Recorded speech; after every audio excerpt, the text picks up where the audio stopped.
everybody. Sylvia K. And today I'm going to be canning up some more pepper steak. Now, if I were just canning this meat as it was, all I would be doing would be cutting the meat up in however big of slices is going to fit in my jars. And rather than raw pack it, I'm just going to lightly brown it. And I'm going to cut it up now and get ready to braise it some. And the meat that I'm using for this, I usually use round steak, but in order to find my round steak, I have to practically empty my entire freezer. But this will be just as good to use for my pepper steak.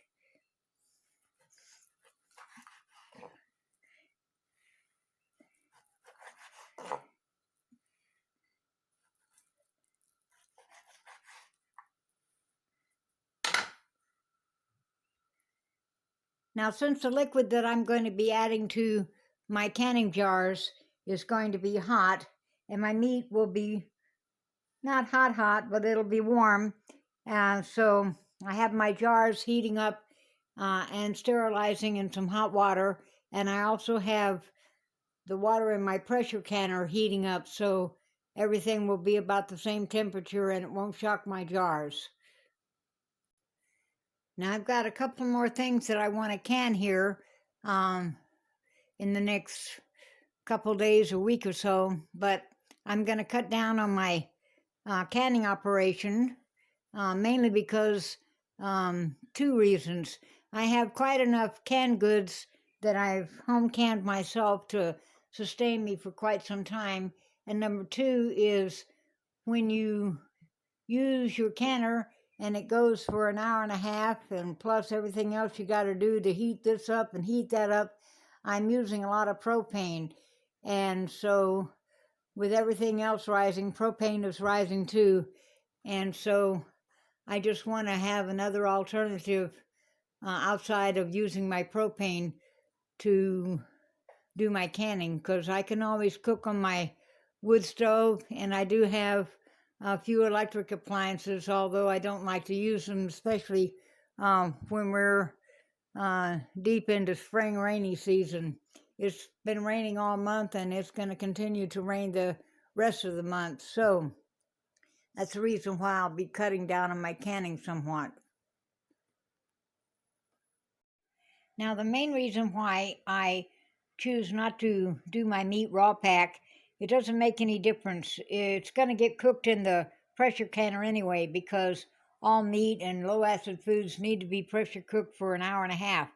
But when you just put your meat in there, basically you don't add any liquid, or if you do, you add very little. And then there's always the outcome is going to be that liquid does not cover your food product in there, and it doesn't do anything to it. It just, over time, the top of the jar where the food is exposed may darken a little bit. And so that's the main reason why I don't do raw pack. And I also trim off as much excess fat as I can from the meat. I just don't want a big glob of grease. And also, the greasier your food, the oils can rise up and prevent you from getting a good seal on your jars. Now I've got this cast iron skillet here that's almost as old as I am. And I just lightly oiled the surface of it. And I'm just going to start adding my meat here. And just want to lightly brown it on each side just to get some heat in it. And it's basically going to be raw.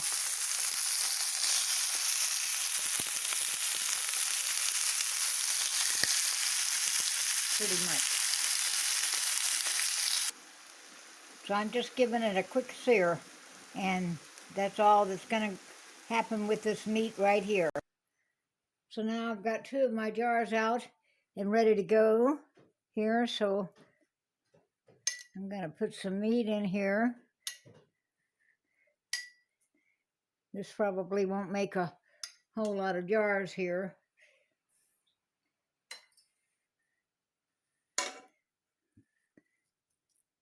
Got a bit of onion. I think I probably should have put my pepper in first, so I'm going to take this out and start over again.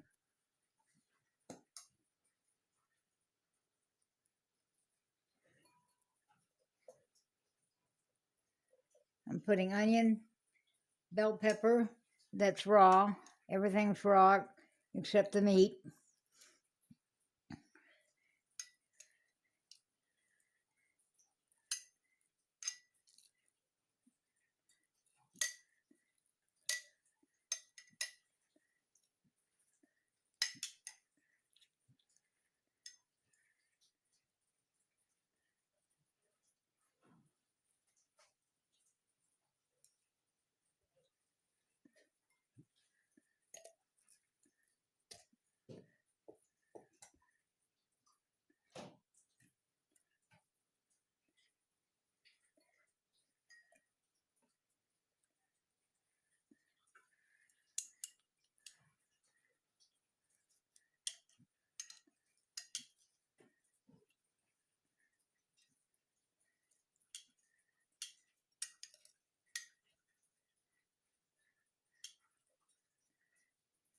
Now, one thing about meat products that you do can, the meat gets very, very soft. Kind of like the meat in a Dinty Moore can of stew. But it tastes really good, especially if you season it just right. And speaking of seasoning, I'm going to add a little bit of oregano to this jar.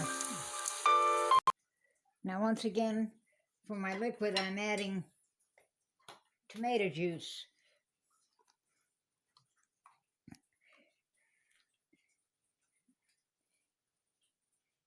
It gives everything a nice flavor.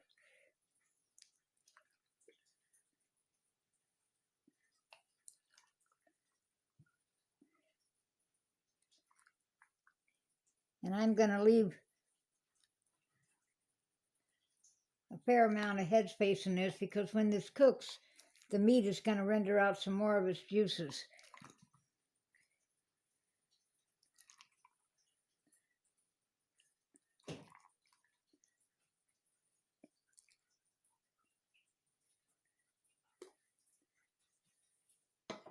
And I don't want my jars overflowing.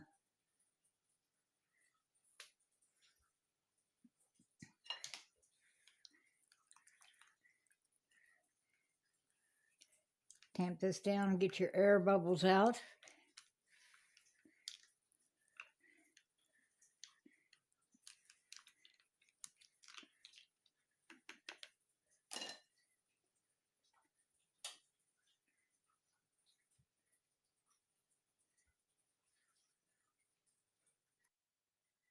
Now, the other thing I don't do to my canning is I also don't add any salt to it. It's your option to add salt to it if you want to. I always salt my food after it's cooked.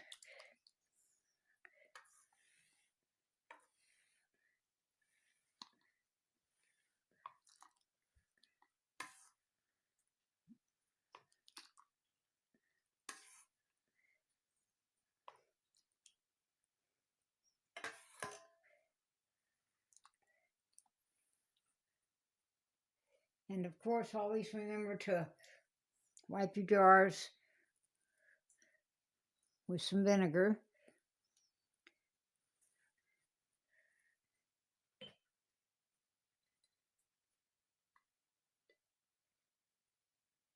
USDA doesn't necessarily recommend that you sterilize your lids to your jars anymore. And since these are going to be cooked at 15 pounds pressure for an hour and a half, I'm sure they'll be sterilized. Plus, they're getting a little skimpy on the rubber gaskets that they put on the underneath of them, too. And just screw your bands on finger tight.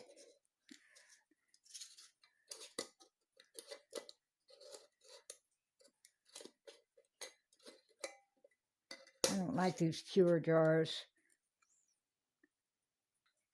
And since the All-American canners do not have a rubber gasket,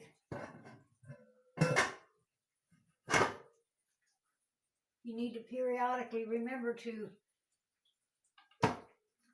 wipe the rim of your pot with some olive oil or Vaseline to ensure it gets a good seal.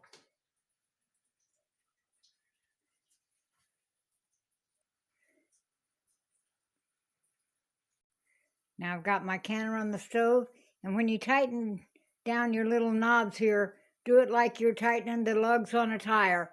Do one side first, then across, and then go and tighten them in sequential order.